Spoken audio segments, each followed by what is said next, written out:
Assalamualaikum, selamat datang di channel Litarianto. Gimana kabarnya? Semoga kalian baik-baik saja dan sehat selalu, amin. Share lagi kegiatan aku di sore hari seperti biasa, beberes rumah. Dan sebelum nonton video ini, jangan lupa untuk kalian yang baru pertama kali mampir di channel ini untuk subscribe, like, comment, and share. Terima kasih. Dan aktifkan juga lonceng notifikasinya agar tidak ketinggalan video terbaru dari aku.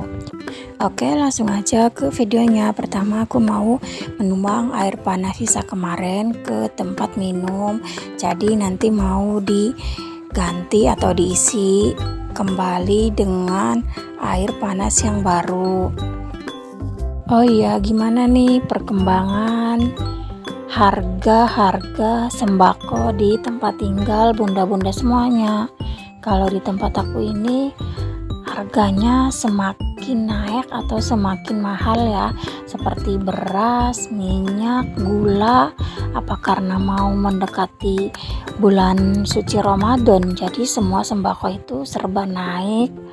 Apalagi ditambah dengan sekarang cari kerjaan itu susah banget ya. Kalau di tempat tinggal aku ini bunda-bunda mau kerja aja suruh bayar dulu. Ada yang sampai bayarnya itu 20 juta, 25 juta, sampai 45 juta. Apakah sama di tempat tinggal bunda-bunda semua? Sistem mencari pekerjaannya itu persyaratannya harus bayar dulu. Komen di bawah ya. Jadi untuk perempuan itu bayarnya minimal 20 juta. Kalau untuk laki-laki 45 juta. Itu untuk kerja di pabrik ya, atau di perusahaan besar yang ada di tempat tinggal aku ini, seperti pabrik produksi sepatu. Dan pernah kemarin juga aku sempat ditawarin kerja, bayarnya itu kalau nggak salah 3 juta. Tapi itu di awal bayar 3 juta, nanti setiap bulannya itu kita harus ngasih minimal uang rokok untuk yang masukin kita ya. Orang yang masukin kita kerja itu harus setiap bulan kita kasih uang rokok minimal 200-400 lah. Itu setiap bulannya, setiap habis gajian kita harus ngasih. Jadi ibaratnya kayak kita punya hutang sama orang tersebut ya. Jadi sistemnya kalau kita mau bertahan kerja selamanya, sistemnya seperti itu, harus setiap bulannya ngasih uang rokok. Kalau enggak, kalau ada pemutihan atau ada pengeluaran karyawan itu kita bisa kena.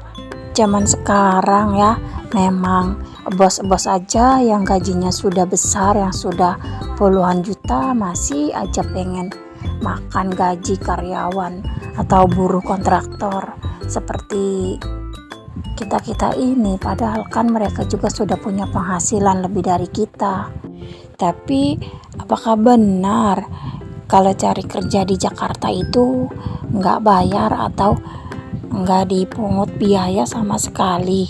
Jadi kata Pak Su, kalau cari kerja di Jakarta itu yang berlaku ijazah. Kalau di sini ijazah tidak berlaku, yang berlaku uang. Kalau ada uang kita bisa masuk kerja. Kalau tidak ada uang, walaupun ijazahnya S1, S2, itu nggak bakalan diterima kerja. Memang aneh ya di tempat tinggal aku ini.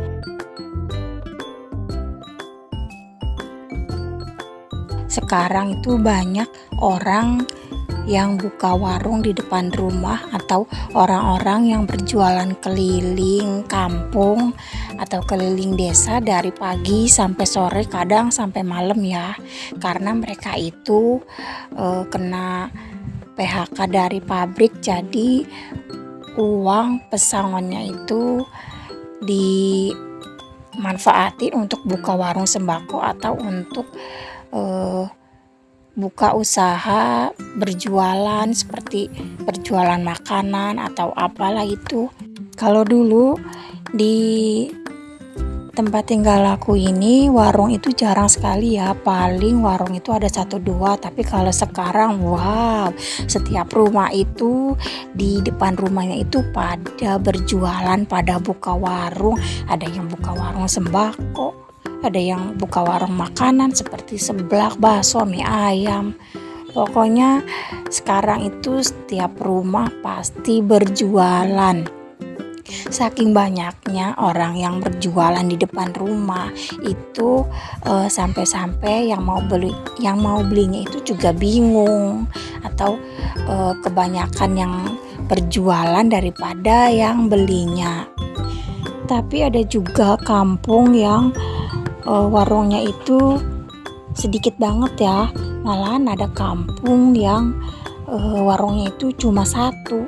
Jadi satu kampung itu warungnya cuma ada satu. Itu adanya di kampung pelosok-pelosok.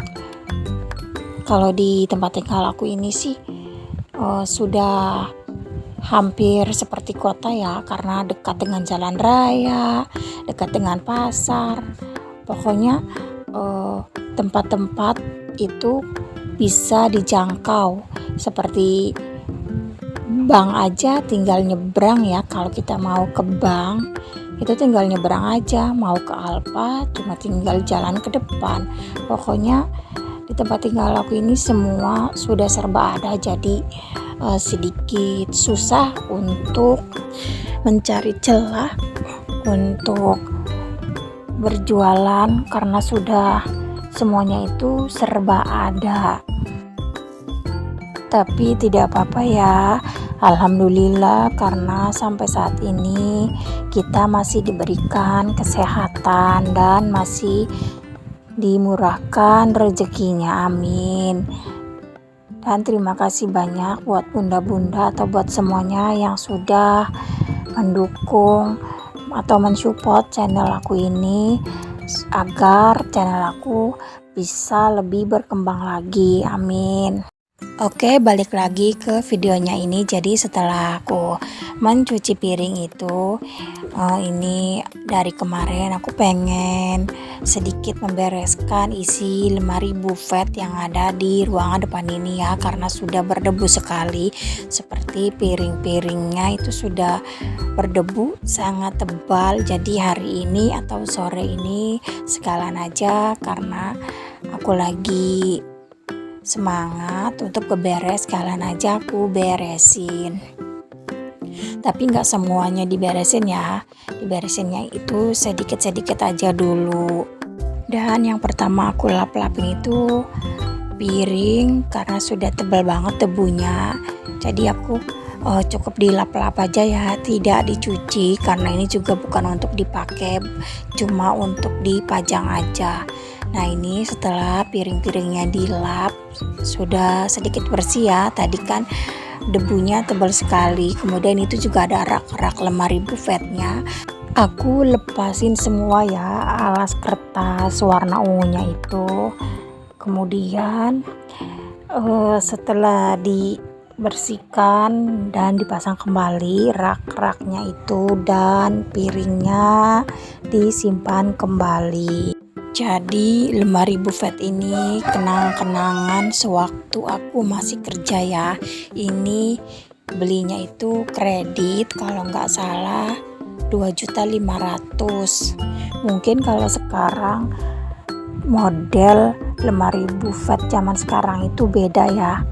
Kebanyakan itu lemari buffetnya itu kayak lemari kristal atau sekelilingnya kaca, dan harganya pun sangat mahal, bisa mencapai 6 juta ya, karena punya kakakku yang sekelilingnya kaca itu kredit 6.500.000. mungkin kalau beli itu sekitaran 4-5 jutaan ya.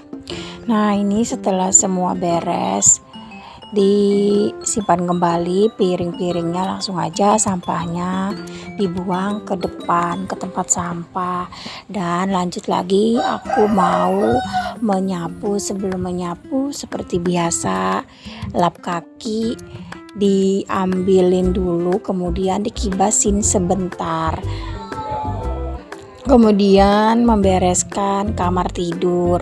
Tempat tidurnya dibereskan terlebih dahulu, dikibas-kibas sebentar karena sedikit berpasir atau sedikit berdebu ya dari atap kamarnya ini, karena atap kamarnya tidak ada plafonnya, jadi langsung genteng. Kalau hujan itu pasti sawer dan sedikit ada kayak debu-debunya itu. Alhamdulillah ini pasang spraynya sudah selesai, langsung aja bantal dan gulingnya ditata kembali. Dan yang aku lipat ini sarungnya punya Pak Su. Setelah beres tempat tidurnya, langsung untuk disapu ya kamarnya. Sebenarnya ini masih jam 3 sore, belum jam 4 sih, tapi karena aku nggak bisa tidur siang, ya udahlah aku bawa aja buat bawa beres rumah agar nanti sore itu tidak terlalu terburu-buru. Tidak terasa ya bunda-bunda, sebentar lagi kita memasuki bulan suci Ramadan. Semoga kita semuanya selalu diberikan kesehatan, amin, agar bisa menjalankan ibadah puasa di bulan suci Ramadan. Jadi karena masih siang, lampu kamarnya aku matikan lagi ya. Kemudian lanjut aku menyapu bagian dapur. Sebenarnya nggak terlalu kotor banget sih ya. Mungkin kalau disapu 2 hari sekali juga nggak apa-apa, tapi kayak kurang afdol aja kalau nggak disapu. Apalagi lantainya ini bukan lantai keramik ya, lantai ubin. Semoga saja ya aku bisa merenovasi rumah peninggalan kedua orang tuaku ini, amin. Sebenarnya bisa saja ya aku itu pergi dari rumah ini dan tinggal di Jakarta atau tinggal di kampung Pak Su. Tapi aku mikir lagi, kalau aku pergi dari rumah ini, kemudian siapa nanti yang akan merawat rumah ini?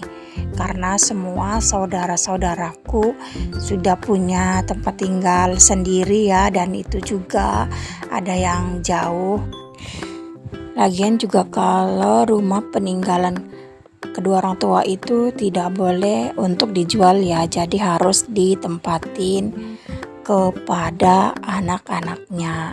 Rumah ini memang tidak bagus, tidak seperti rumah-rumah zaman sekarang, tapi alhamdulillah ya, rumah ini sangat nyaman sekali untuk aku tinggalin bersama Pak Su.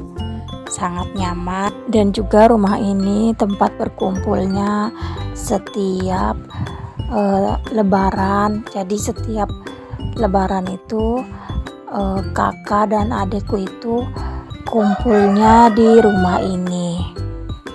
Aku ucapin terima kasih banyak buat bunda-bunda semuanya yang sudah menemani aku beberes rumah di sore hari ini. Tidak terasa sudah hampir selesai. Dan ini terakhir menyapu bagian depan rumah. Jadi depan rumahnya itu selalunya ada ayam punya kakakku dan punya Pak Su ya, selalu berkeliaran di depan rumah ini. Makanya aku setiap menyapu bagian depan rumah itu sapunya enggak sapu untuk menyapu di dalam rumah ya, beda lagi. Jadi ini khusus untuk menyapu bagian depan rumah. Oke, Cukup sekian dulu video kali ini. Terima kasih banyak buat kalian yang sudah mengikuti kegiatan aku beberes rumah di sore hari ini dari awal hingga akhir video. Semoga video ini bisa menghibur kalian semua dimanapun berada. Jika kalian suka dengan video ini, jangan lupa untuk subscribe, like, comment, and share. Terima kasih. Sampai ketemu di video berikutnya. Wassalamualaikum warahmatullahi wabarakatuh.